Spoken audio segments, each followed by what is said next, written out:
Hello and welcome back, riders.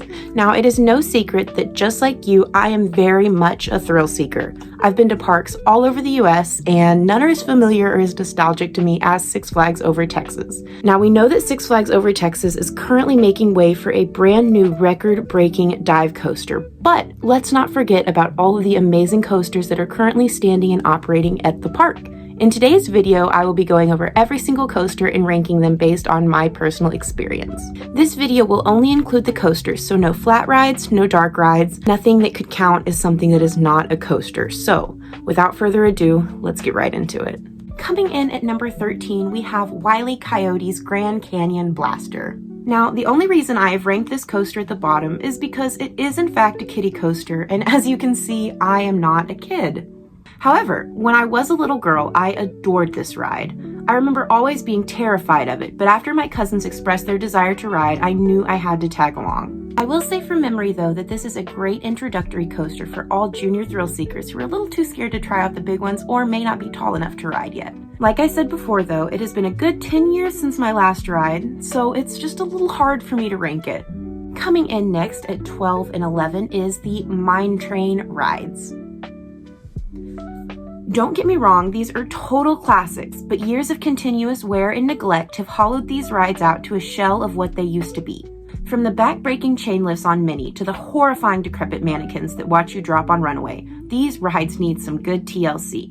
It's quite unfortunate really because Runaway Mine Train is an ACE landmark recognized by the ACE Association, and it would be really nice to see it get a little revamp, maybe some new chain lifts, anything to give it that oomph back to it. Until then, I will continue to pass by the rides unless there is no one in line. Coasting in at number 10, we have the Judge Roy Scream. I know, another classic coaster, and I'm sure some of y'all will be very upset with me for this, but I just don't care for Judge that much. Maybe if I were making this video 7 years ago, it would be ranked a little higher, but this is 2025, and let's be honest, Judge is rough. I went on this ride during Holiday in the Park last year for the first time in years, and believe me when I say my back and neck were not happy afterwards. Again, this is another really good coaster for younger thrill seekers, but if you're like me and riddled with arthritis, I would stay far away from it. That being said, I've had some really good memories on this coaster. Around 2016, I got the opportunity to ride this coaster while the fireworks were going off in the park during the 4th of July celebration, and call me a nerd, but it was very magical. If you've never been on Judge, I'd recommend giving it a try, once, because that's all you really need. At number 9, we have the Joker. Now, while this ride is packed with hairpin turns, it is also packed with whiplash-worthy twists that make it a little more painful than fun. Since this is a 4D spinning coaster, the restraints must be tight and cover most of your torso. When you're flipping upside down unpredictably, the amount of force that it exerts on your chest is far from a fun time. Many times on this ride, I have left with a sore neck and a sore back, but like I said, I have arthritis, so it will not be the same for everyone. If you're an adrenaline junkie, be sure to stop by the Joker on your next visit.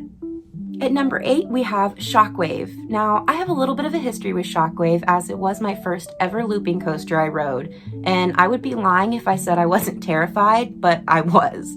The loops are very intimidating for a first-time rider, but trust me, they are so much fun.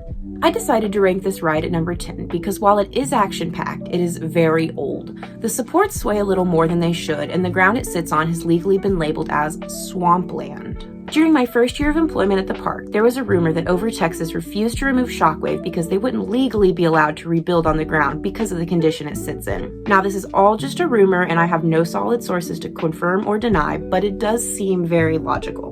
Shockwave is a custom-designed Schwarzkopf, so it's one that you wouldn't want to miss and definitely check out if you're ever at the park and find yourself needing a good double loop. Spinning into 7th place, we have Pandemonium. This free-spinning Gertschlauer coaster offers a thrilling and unique experience with each ride. Now, this is just your average free spin and not a 4D, so the ride experience is much smoother and much more enjoyable. Personally, I find the thrill level of Pandemonium to be just slightly too mild for my taste, but you're talking to someone whose favorite ride in the world is Rip Ride Rockit. Rest in peace. If you're with someone new to coasters who's a little iffy about taking a spin on the Joker, I would definitely recommend starting with Pandemonium. It's got all the spins without all the scares, making it the perfect choice for people new to that genre or kids. Ranking at number 6, we have Runaway Mountain. Now, this Premier Rides was marketed as the ride that defies darkness, and boy is that the truth. If you get the chance to ride this coaster with no holiday overlay, it is near pitch black. I've heard a lot of people compare it to Space Mountain at Disney parks, but I just don't see the similarities other than them both being enclosed. While Space Mountain is filled with props, details, and a storyline, Runaway Mountain features next to none of that. They do have a Yeti that hangs out near the end, but other than that, there's very little. That being said, if you ride during Fright Fest or Holiday in the Park, there is usually an overlay with themed lights, musics, and props. Go any other time of the year and you're most likely not going to get any of that. Negativity aside, I really like this coaster. I think it's super fun. It's a great junior coaster. It's not that scary. There are drops and there are side turns, so be warned of that if you're a little iffy on those. But it's really fun and it's very short, so it's a quick ride. Swimming in at number 5, we have Aquaman Power Wave. Now, this ride has a little bit of a troubled history. I remember when they announced it back to all of us employees and showed us promotional images in 2019, but due to Corona and supply issues, the 2020 opening date was pushed all the way back to 2023. The first time I ever rode this ride was at a park employee preview party, and it was so much fun. I'm not usually a huge fan of water rides, like at all, but this one is just so unique. Being able to glide up the ramp side to side before splashing down into the cool water is an absolute blast. Power wave? If you come during the warmer months, you will find this ride very handy to cool off from the Texas heat. Personally, I'd recommend saving it for last though, because you will get soaked. From experience, it is no fun walking around the hot park in sopping wet clothing. Swooping in at number 4, we have Batman the Ride. This inverted B&M features corkscrews, turns, and loops that are all sure to leave you wanting another ride. Since this is an inverted coaster, the seats do hang off the track, leaving your legs dangling in the air. Personally, I feel like that makes the experience that much more exciting. During the 2024 season, a large crack was reportedly noticed in one of the foundational supports, causing it to go down for a good amount of time. Luckily, the rumored issues didn't take long to repair, and we were able to hop right back on and take to the skies. So, summon your inner superhero next time you're at the park and take a ride on Batman the Ride. Stealing the show with 3rd place, we have the new Texas Giant. Don't let the wooden supports fool you, because the new Texas Giant is in fact a converted hybrid steel coaster. Stealing the title for the first converted RMC, this ride is one you will not want to miss.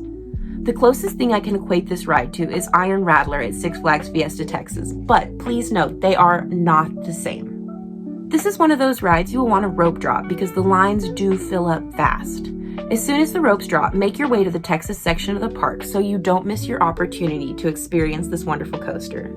In 2nd place, we have everyone's favorite Giovanola, and that is none other than Titan. Now, this coaster holds a very special place in my heart solely for the fact that it is a Giovanola.